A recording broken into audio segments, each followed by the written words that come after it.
우리는 지금 계속 다니엘서를 살펴보고 있습니다. 우리가 다니엘서를 읽으면서 먼저 우리가 염두에 둬야 될 사실이 있습니다. 그것은 뭐냐면 지금 이스라엘 백성이 나라는 망하고 또 성전을 불타고 100만 명이나 되는 사람이 바벨론으로 한 1000km를 걸어서 포로로 끌려와 있다는 것입니다. 그리고 그들을 지금 통치하는 왕은 느부갓네살 왕입니다. 얼마나 이스라엘 백성이 낙심했겠습니까? 하나님의 백성이 왜 이렇게 되었나? 우리 하나님은 어디 계시는가? 우리 하나님은 정말 능력이 없는 것인가 하는 정말로 낙심한 상황 속에서 주어진 말씀이 다니엘서입니다. 그리고 이 말씀을 통해서 주신 말씀은 내가 약해진 것이 아니다. 나는 여전히 세상을 다스리고 있다. 그리고 느부갓네살 왕도 나는 굴복시킬 수 있다는 것을 보여주는 책이 다니엘서예요. 그리고 이 다니엘서를 통해서 그들이 얼마나 위로를 받았겠습니까? 우리는 포로로 끌려왔지만 하나님은 우리와 함께 하시고 우리를 보호하시고 약속대로 반드시 돌아가게 하실 것이라는 그런 믿음이 생기지 않았겠습니까? 그래서 오늘 본문 내용은요, 느부갓네살 왕이 있었던 일을 온 땅에 조서를 보내는 거예요. 곳곳에 방을 붙입니다. 특별한 명령 이런 게 아니에요.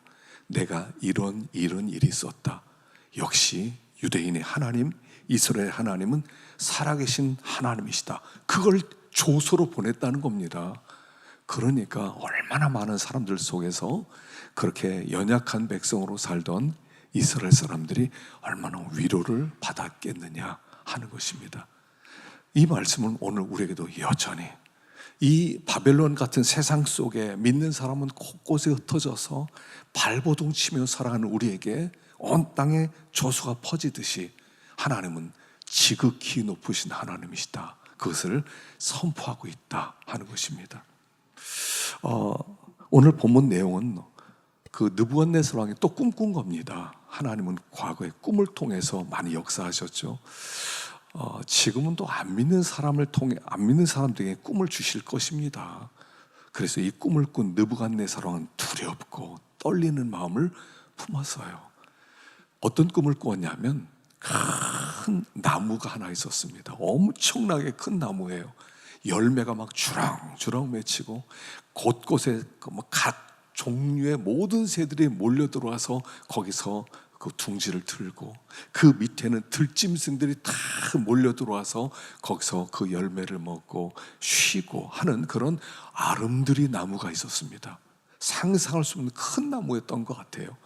근데 어느 날 소리가 들리는 겁니다. 하늘에서 나무를 베어내라. 나무를 다 베어냈습니다. 쇠사슬로 묶어라. 그리고 쇠사슬로 묶습니다. 그리고 나서 때가 될 때까지 하나님께서 그렇게 만드신다는 그런 내용이 꿈을 꾼 겁니다. 왕이 얼마나 무서웠는지, 또 그날의 모든 점쟁이들, 그런 점술가들, 마술사들 다 불러서 꿈 좀 해몽해라. 그런데 아무도 해몽을 못하는 거예요. 마지막에 할 수 없다.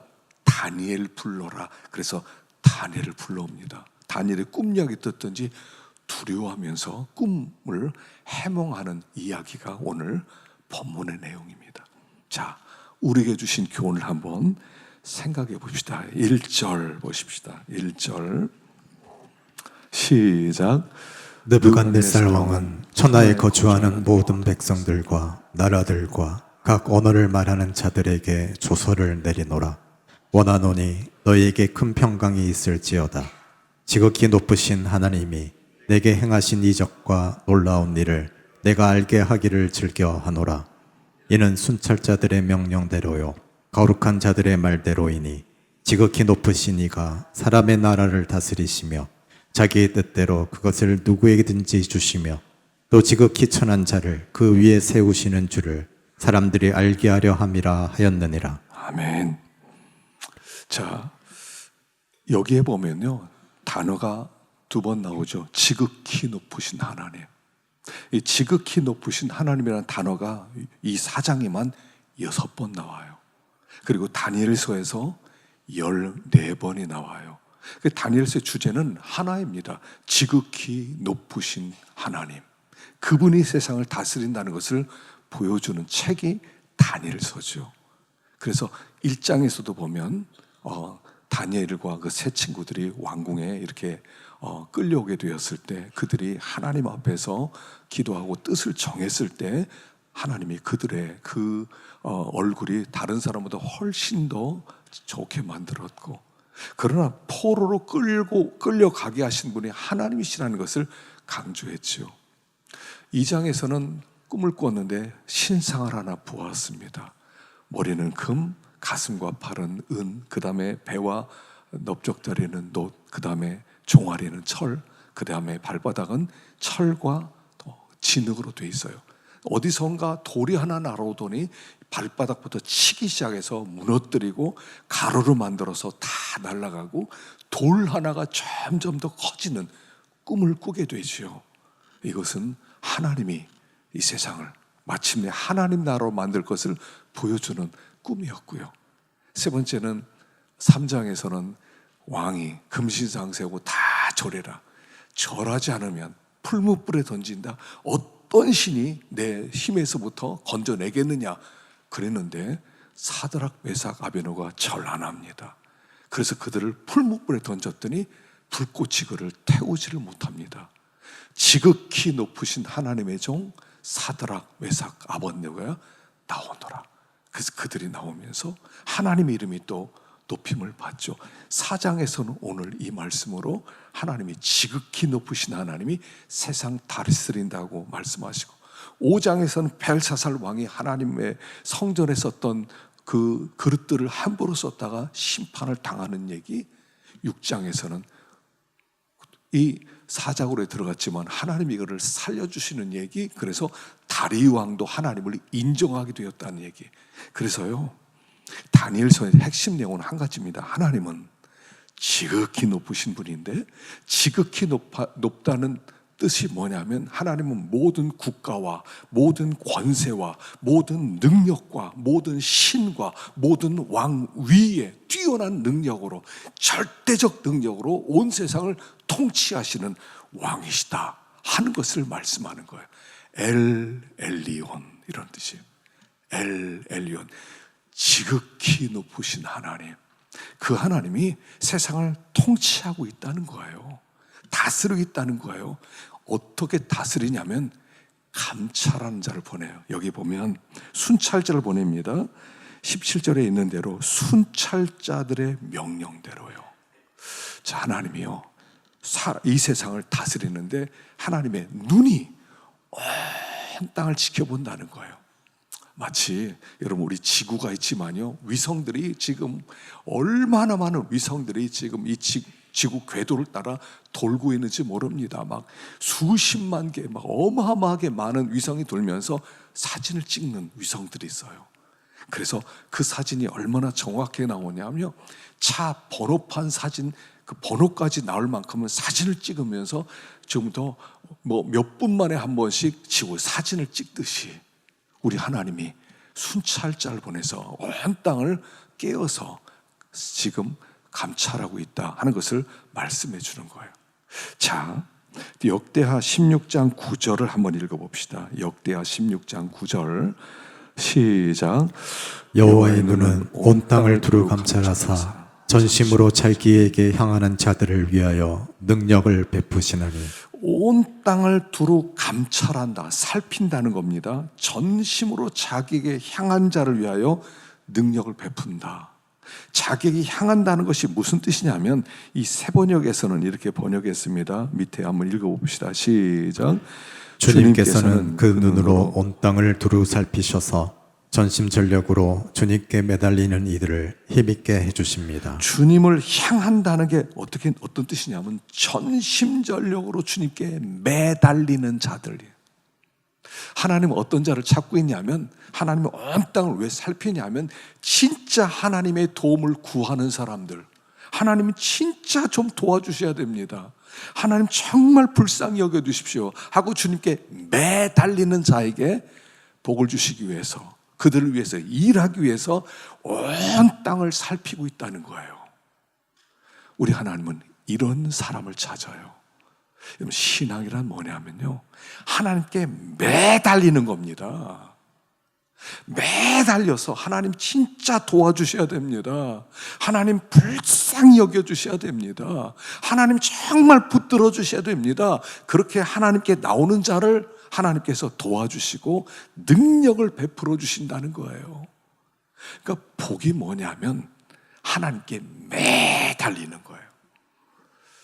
언제부턴가 우리는 매달리지 않아도 살 수 있는 사람이 되었어요. 우리나라가 잘 살지요. 먹을 것도 풍족하죠.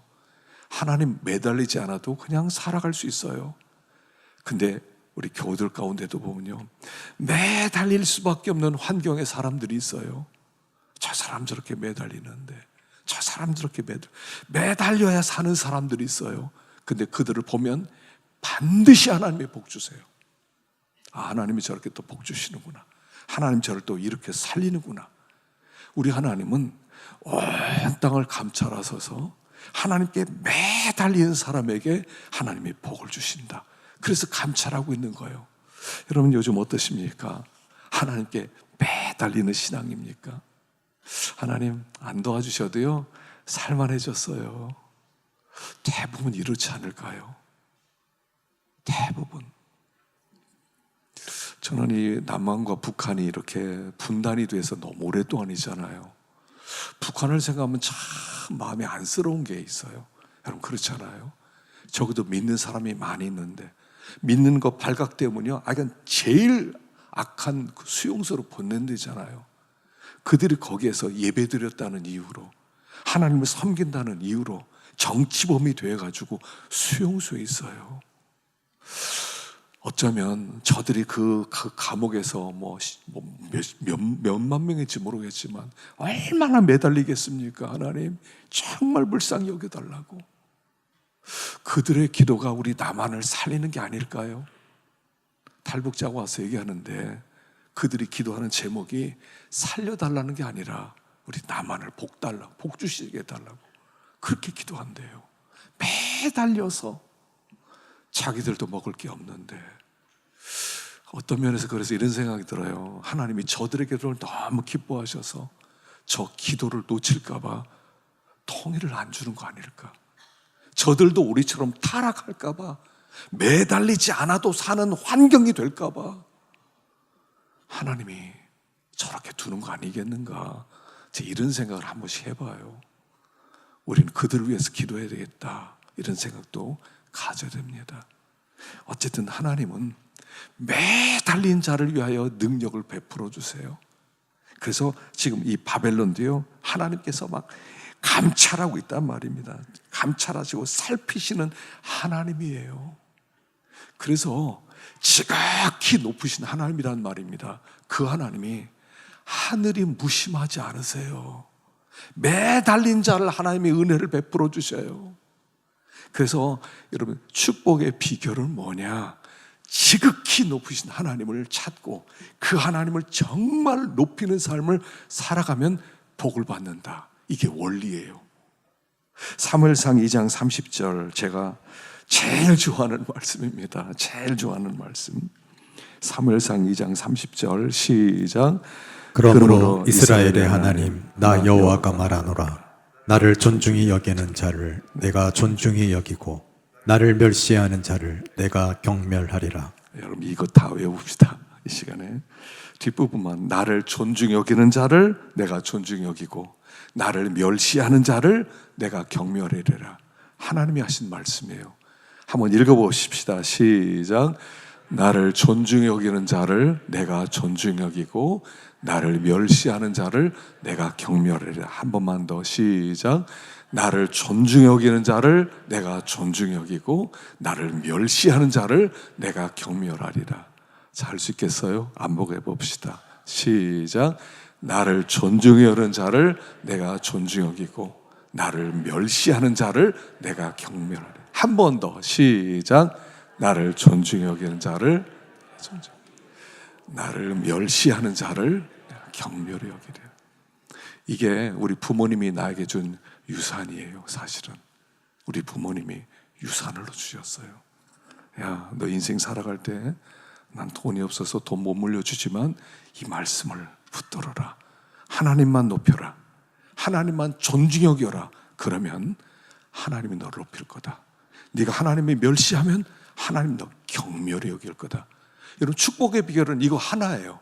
여러분, 이거 하나면 충분해요. 하나님만 높이십시오. 하나님이 여러분들의 미래를 밝게, 여러분들의 자손도 밝게 해주실 것입니다. 그 하나님을 무시해 보십시오. 하나님이 여러분을 짓밟아 버릴 것입니다. 이게 성경이에요.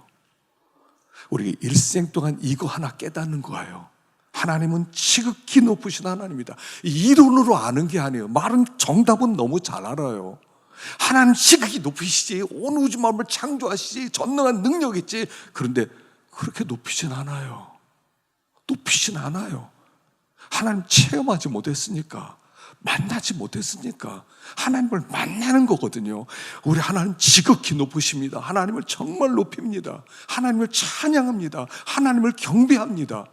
우리의 삶에서 항상 하나님 제일, 하나님 우선. 그 사람은 하나님의 일생을 책임지십니다. 그런 하나님을 멸시하고 하나님을 우습게 여기고 경멸히 여기면 하나님의 귀하게 여길 수가 없어요, 그 사람을. 그래서 이게 삶의 원칙으로 하나 삼으세요. 하나님만 높이자. 나는 실력도 없다, 난 재주도 없다, 난 아는 거 없다, 난 백도 없다. 그러나 하나님밖에 없다. 하나님께 매달리고 하나님만 높이기만 하면 하나님이 그 사람을 높여주세요. 반드시. 이게 약속이에요. 지극히 높으신 하나님, 지극히 높으신 하나님. 우리 하나님은 온 우주 만물 위에 계셔서 모든 영광, 권세, 능력 위에 계셔서 모든 것을 감찰하시고 돌보시는 하나님이시다 하는 것입니다. 자, 그런데 하나님이 싫어하는 사람이 있어요. 29절 시작. 12달이 지난 후에 내가 바벨론 왕궁 지붕에서 거닐세 나 왕이 말하여 이르되 이 큰 바벨론은 내가 능력과 권세로 건설하여 나의 도성으로 삼고 이것으로 내 위엄의 영광을 나타낸 것이 아니냐 하였더니 이 말이 아직도 나 왕의 입에 있을 때에 하늘에서 소리가 내려 이르되 느부갓네살 왕아 내게 말하노니 나라의 왕위가 내게서 떠났느니라. 자, 이 꿈을 꿨어요. 그리고 다니엘이 와서 해석을 해줍니다. 임금님, 이건 다른 사람에게 일어나기를 원합니다. 이 꿈은 해석은 이렇습니다. 큰 나무는 왕 당신이십니다. 당신이 하나님을 지극히 높으신 하나님 앞에서 하나님을 두려워하고 겸손할 때 하나님이 계속 복을 주실 것입니다. 그러나 왕이 하나님을 섬기지 아니하고 하나님을 기쁘시게 하지 않으면 하나님이 나무를 자르듯이 왕을 잘라낼 것입니다. 이러는 일이 생기지 않게 하십시오라고 1년 전에 경고를 했어요. 그러니까 느부갓네살 왕이 그 말씀을 붙들고 얼마나 무서웠겠습니까? 1년 동안 그래? 진짜 하나님이 그렇게 하겠다고? 알았어, 내가 조심할게. 1년 동안 조심했어요. 근데 1년 지난 다음에 여기 평안할 때, 평안하다는 것은 왕이 전 세계를 정복했다는 거예요. 그리고 이 바벨론 천하 통일을 이룬 거예요. 그렇게 되었을 때 그가 이렇게 고백합니다. 그 왕궁 높은 곳에서 큰 나라를 바라보면서 와, 이건 내 능력으로 했지. 그래서 내 거야. 그러니까 내 영광을 위한 거지. 나라고 3번을 얘기해요. 내 능력으로 했어. 내 거야. 나를 위해서 했어. 그 말이 끝나기도 전에 하나님께서 진노하시면서 나무를 잘라내시는 거예요.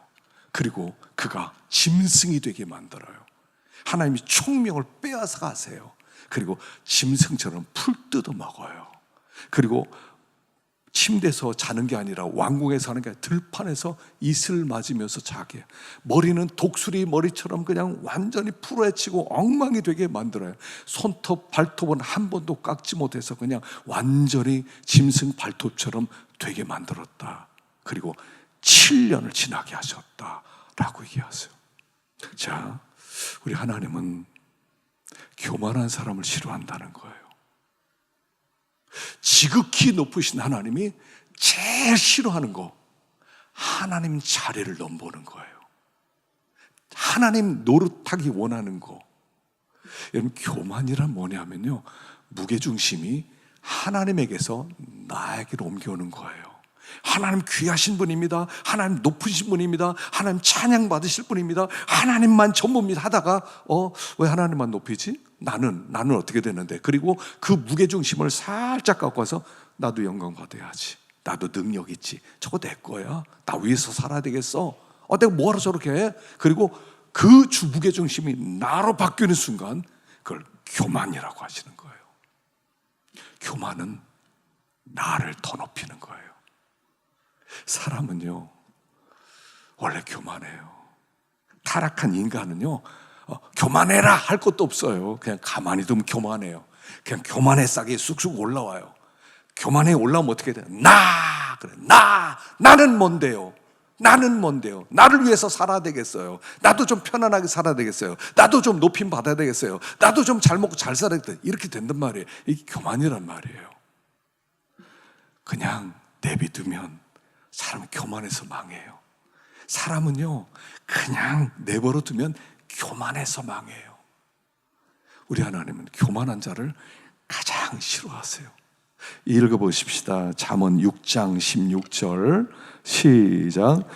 여호와께서 미워하시는 것 곧 그의 마음에 싫어하는 것이 17가지이니 곧 교만한 눈과 거짓된 혀와 무죄한 자의 피 흘리는 손과. 네, 하나님이 미워하는 것, 아주 싫어하는 게 있대요. 하나님이 첫 번째가 교만한 눈과 그래요.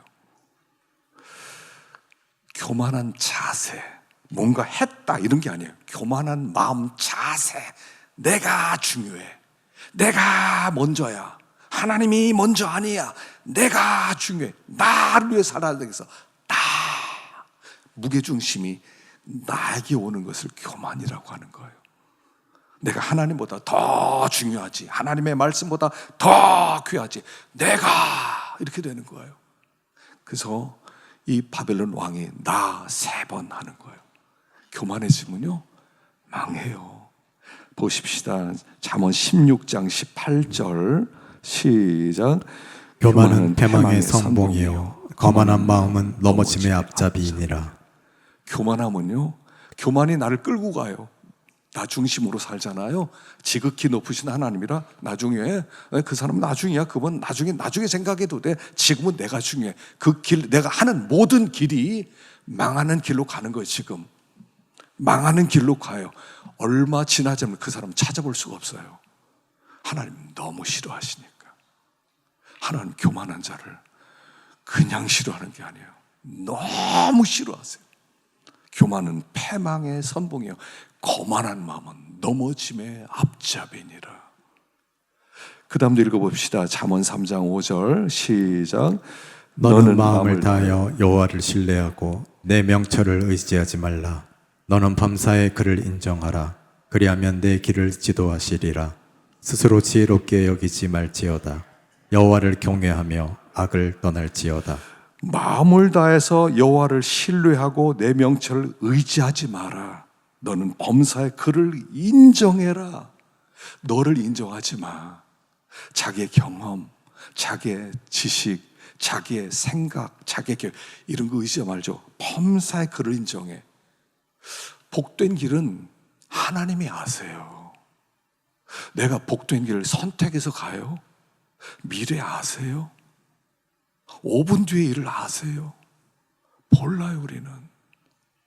우리는 어떤 길을 가는지 몰라요. 그분이 알아요. 너 명철을 의지하지 마. 너 스스로 의지하지 마. 하나님을 인정하고 믿고 그에게 물어봐. 그의 뜻을 따라가. 그럼 그가 첩경으로 인도한다고 그랬어요. 첩경, 지름길이라는 거예요. 자꾸 우리는 지름길을 알려주시는데 자꾸 돌아가려고 그래. 고생한다는 말이에요. 첩경, 지름길을 아신 분이 하나님이세요. 너를 의지하지 마라. 하나님 그래서 교만한 자를 대적한다고 그랬어요. 아니, 대적은 그냥 싸운다는 거예요. 하나님은 교만한 자와 싸우는 거예요. 하나님이 싸우겠다는 거예요. 하나님 우리를 위해서 적과 싸워야 되는데 나와 싸우시겠다는 거예요. 교만은 너무 싫어하세요. 여러분 어쩌면 우리 일생 동안에 어떻게 하면 겸손해질 수 있을까? 나도 모르게 어떤 때 보니까 내가 교만한 상태에 있어요. 어떤 때 내가 교만한 자리에 있어요. 내가 어떻게 하다 이렇게 됐지? 나도 모르게 또 하나님께 엎드리면서 하나님 잘못했습니다.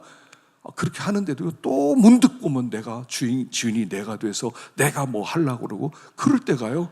어디 한두 번입니까? 그래서 겸손해지는 비결을 몇 가지를 한번 생각해 봤어요. 첫 번째는 뭐냐면 코람데오 정신이 있어야 돼요. 코람데오. 열왕기상 15장 11절 시작. 아사가 그의 조상 다윗같이 여호와 보시기에 정직하게 행하여 16장 25절 시작. 오므리가 여호와 보시기에 악을 행하되 그 전에 모든 사람보다 더욱 악하게 행하여. 자, 뭐냐면 여호와 보시기에, 이게 코람데오예요.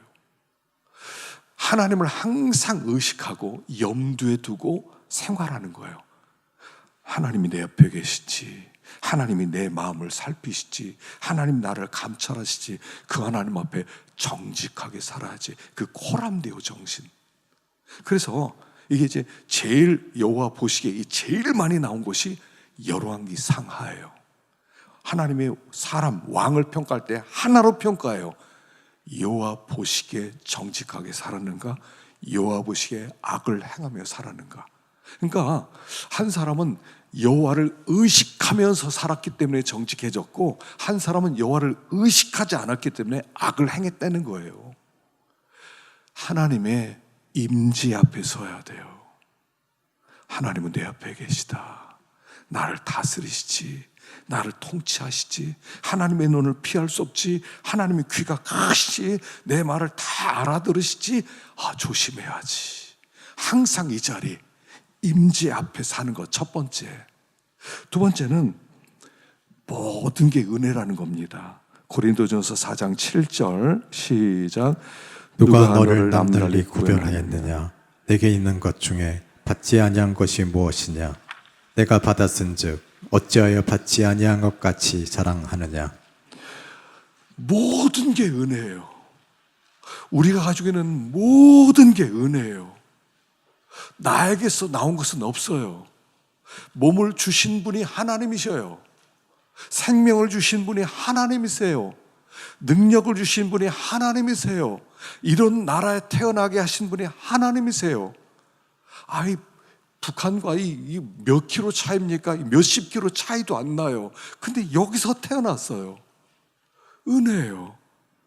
편안한 시대에 태어났어요. 은혜예요. 전쟁이 없어요. 지금 중동에 이란 얼마나 전쟁이 나서 지금 난립니까? 아프가니스탄, 파키스탄도 이미 전쟁이 벌어졌대요. 그냥 온 땅이 지금 전쟁이에요. 근데 우리나라는 왜 이렇게 편안해요? 정치 잘했어요? 지도자가 좋았어요?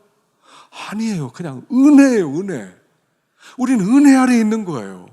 은혜 아래에 있다는 걸 알아야 돼요. 건강하다는 거 은혜예요. 걸어 다닐 수 있다는 거 은혜예요. 직장 나갈 수 있다는 거 은혜예요.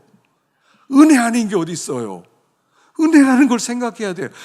내가 잘나서 이 세상 태어났어요? 내가 잘나서 건강해졌어요? 내가 잘해서 평화가 있어요? 은혜예요, 은혜. 이거 잊으면 안 된다는 거예요. 내가 은혜 받고 있다. 은혜 아래에 있구나. 하나님이 나에게 은혜 베풀어 주셨구나. 그냥 감사하구나. 그러면 겸손할 수밖에 없어요. 은혜예요. 은혜 가운데 있어요, 우리가 지금. 이거 잊지 말라는 겁니다. 세 번째는 십자가 정신인데요. 마가복음 10장 45절 시작. 인자가 온 것은 섬김을 받으려 함이 아니라 섬기려 하고. 주님이 이 땅에 오셔서 뭐 하셨어요? 십자가 지셨는데 십자가 뭡니까? 나를 섬긴 십자가죠. 하나님 우리를 구원하셨어요. 왜 구원하셨을까요? 야, 너 세상에 있다 천국 가서 천국에서 맘먹 놓고 그때 제대로 살자. 그런 겁니까? 천국 가기만 하면 되는 겁니까? 부름에는 목적이 있는 거예요. 그 목적이 뭐냐면, 야, 이제 너 천국 가서 나와 함께 살 거거든. 그러니까 여기서 좀 섬기고 와. 좀 섬기고 와. 천국은 섬기는 곳이야. 그래서 우리가 여기서 천국을 훈련하는 곳이에요. 여기서 자꾸 우리가 섬기잖아요. 그럼 천국 갈 준비하는 거라고요. 우리 천국 백성이지, 천국 갈 사람들이지, 잘 준비하자. 섬기는 거예요. 그게 우리의 본질이에요. 그러니까 섬기는 게 근데 뭐가 좋아요? 다른 사람들 막 얼마나 욕 들어 먹는 거, 이거 좋아요? 안 좋아요. 이 세상에서는요, 욕 들어 먹는 거 제일 싫어합니다. 욕 한마디 먹으면 2마디 해줘야 돼요. 섬긴다는 거, 섬김이 필요해요. 이 땅에 존재하게 하신 목적은 섬기라고. 그게 십자가예요. 섬기는 게 십자가예요. 가정에서요, 남편은 아내를 좀 섬겨주세요. 아내는 남편을 섬기세요. 나 좀 섬겨봐. 내가 돈 벌어오잖아. 내가 가정이라잖아. 나 좀 섬겨봐. 이러지 말고요, 자꾸 섬겨주세요. 아이들도 자꾸 섬기고요, 아이들은 부모님 섬기고요. 그럼 그게 천국이죠. 나는 내 앞가림 못해요. 난 그런 거 지금 못해요. 나중에 난 섬기라고 하지 마세요. 난 싫어. 섬기라고 하지 마세요. 그러지 마세요. 앞으로 우리 왜 직분자도 좀 세워야 될 것 같은데, 직분자는 어떤 뜻이냐면 섬기는 사람이라는 뜻이에요. 왜냐하면 섬기니까 복이니까. 섬김이 복이거든요. 섬기면 상을 받고 하나님이 높여주시는 거거든요. 근데 그거 싫대요. 싫어요. 나 직분 주지 마세요. 나 섬기기 싫어요. 나 하지 마. 나 지금 바빠. 힘들어 죽겠어. 내 몸 하나도 어떻게 못해. 그런 얘기 하지 마세요. 그러지 마시고, 저를 섬기는 자로 불러주시겠습니까? 감사합니다. 직분자는요, 그냥 섬기는 자로 하는 도장 찍어놓은 사람이에요. 너 섬겨. 그리고 나서 우리를 하나님이 세우시는 거예요. 그게 복이에요. 근데 나중에 돌아보니까 엄청난 복이에요. 섬기려고 해도 섬길 기회 없었는데 공식적으로 섬기라고 자리를 주셨잖아요. 섬김이 복인 줄 모르면요, 나 섬기다 밖에 안 돼요. 나 섬겨. 이 교만이라고요. 그게 교만이에요. 그냥 섬겨야 돼요. 그럼 교만해질 틈이 없어요. 누구 섬겨드릴까요? 뭐가 필요하십니까? May I help you? 하는 거예요. 도와주는 거예요. 그러면 교만해질 틈이 없어요. 섬기지 않으려고 하면 그냥 그 교만한 자리에 있는 거예요. 그게 교만이지 뭐. 나 섬기기 싫어요. 나한테 그런 소리 하지 마세요. 여러분, 그렇게 하지 마세요. 그게 교만이에요. 교만한 자를 하나님이 쫓아내버리시는 거예요. 그래서 느부갓네살 왕이 내가 내 능력으로 했지, 내 거야, 다 내 거. 난 내 영광을 위해서, 나를 위해서 살아가는 거야. 그러더니 나무 잘라버려. 나무를 잘라버리는 거예요. 짐승이 돼버리는 거예요. 여러분, 우리가 복을 받아야 돼요. 예수 믿는 사람은 복을 받아야 돼요. 우리는 지금 종교 생활하는 게 아니에요. 살아계신 하나님을 높이는 삶이라고요. 언제 회복이 됩니까? 자, 34절 시작. 그 기한이 참에 나 느부갓네살이 하늘을 우러러 보았더니 내 총명이 다시 내게로 돌아온지라. 이에 내가 지극히 높으신 이에게 감사하며 영생하시는 이를 찬양하고 경배하였나니 그 권세는 영원한 권세요 그 나라는 대대에 이르리로다. 여기 뭐라고요? 나 느부갓네살이 하늘을 우러러 보았더니 총명이 돌아온지라. 하늘을 우러러 보았더니, 땅만 바라볼 때는요, 짐승처럼 살았다는 거예요. 땅만 밤에서 풀 뜯어먹고 앉아있고, 그 다음에 그 추운 데서 그냥 잠자고, 그냥 손톱 발톱도 깎지 못하고, 온몸이 엉망이 된 것도 모르고, 그냥 그 들판에서 살아가는 거예요. 땅 바라볼 때는요, 이렇게 살아간다는 거예요. 물론 정신적으로 이런 병이 있다고 하더라고요. 근데 영적으로는요, 위를 바라보지 않는 자는 짐승처럼 살아가요. 먹고 마시고 사고 팔고 이거밖에 없어요. 그냥 거룩한 목적. 하나님이 우리에게 얼마나 영광스러운 신분을 주었습니까? 택하신 족속이요, 왕 같은 제사장이요, 거룩한 나라요, 소유된 백성으로서 어두운 데서 불러내 기이한 빛에 들어가게 하신 자의 그 아름다운 덕을 선포하게 하려함이라 하는 이 신분을 잃어버리고 목적 없이 풀 뜯어 먹어, 풀 뜯어 먹어, 배만 부르면 돼, 풀 뜯어 먹지, 이렇게 살아간다는 거예요. 그게 총명 없는 삶. 그래서 시편 49편 20절에 보면요, 시편 49편 20절에 보면 시작. 존귀하나 깨닫지 못하는 사람은 멸망하는 짐승 같도다. 우리는 존귀한데요, 존귀한 걸 깨닫지 못하면 짐승처럼 산다는 거예요. 짐승처럼. 성도가 영광스러운 자들이에요. 이 세상에 찾아볼 수 없는 사람들이에요. 이 세상에 이런 사람들이 없어요. 와, 멋있다, 참 아름답다, 참 영광스럽다, 그런 삶이에요. 우리가 하늘을 우러보면 총명이 들어와요. 하늘을 우러러보면 총명이 들어와요. 그래서 하나님을 하늘을 우러를 때 총명이 우리에게 찾아와서 사람다운 삶, 정신 차려보니까 자기가 들판에서 풀 뜯어먹고 앉아있는 거예요. 산발이 되어가지고 그냥 여기서 그냥 되는 대로 살아가는 거예요. 내가 왜 이렇게 살았지? 총명이 들어오니까 야, 나 왕이다, 들어가자. 그때부터 통치가 이루어지는 거예요. 총명이 있어야 다스릴 수가 있는 거예요. 총명이 있게 되는 거예요. 존귀한 자리에 앉게 되는 거예요. 총명은 하늘을 우러를 때 와요. 그 신앙이라는 게 무슨 뜻이냐면, 신은 믿을 신자고요, 악마는 우러를 앙자예요. 우러를 앙자. 믿고 우러러 보는 거예요. 지극히 높으신 하나님. 여러분, 이게 믿는 사람이에요. 우리가 그런 사람이라고요. 얼마나 영광스러운지 몰라요. 우리를 부르신 하나님은 지극히 높으시다. 삶의 목적을 발견한 사람들, 그가 그리스도인이라고요. 우리가 가는 길은 영광스러운 길이에요. 포기하지 마세요. 땅바닥 쳐다보면서 풀 뜯어먹는 삶이 아니라 왕궁에서 모든 사람을 섬기고 다스릴 수 있는 그런 복된 삶을 살아가는 것입니다.